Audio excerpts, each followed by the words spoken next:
अस्सलाम वालेकुम फ्रेंड्स, मैं हूं उज़ैर और आप देख रहे हैं भारी टीवी। आज की इस वीडियो में हम बात करेंगे एक अजीबोगरीब नौकरी के बारे में।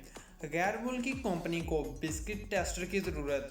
बिस्किट टेस्टर से मुराद बिस्किट को चेक करके बताने वाला कि बिस्किट में कोई ख़राबी तो नहीं, और इसकी तनख्वाह सुनकर आप हैरान रह जाएंगे।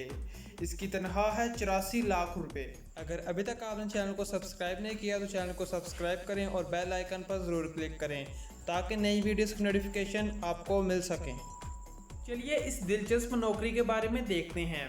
बरतानिया की एक बिस्किट तैयार करने वाली कंपनी ने ऐसी मुलाजमत की पेशकश की है जिसमें काम तो बज़ाहिर कुछ भी नहीं है, मगर मुलाजिम को तनख्वाह 40,000 बरतानवी पाउंड दिए जाएंगे। बरतानवी कंपनी की जानिब से नौकरी करने वाले को पाकिस्तानी करेंसी के मुताबिक 84 लाख रुपया मिलेगा।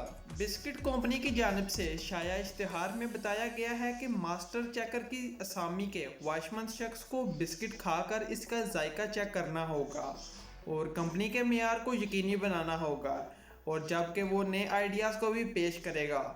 कंपनी के मुताबिक मुलाजमत का वक्त सुबह 9 से शाम 5 बजे तक होगा और हफ्ते में 40 घंटे काम करेगा। मुलाजम हर पैकेट की क्वालिटी को चेक करेगा, इनमें से गैर मेयारी बिस्किट को बाहर निकाल देगा। कंपनी में मुलाजमत हासिल करने वाले शख्स को सालाना 35 छुट्टियां दी जाएंगी, जबकि इसे बोनस में कंपनी के शेयर्स और फ्री बिस्किट भी दिए जाएंगे।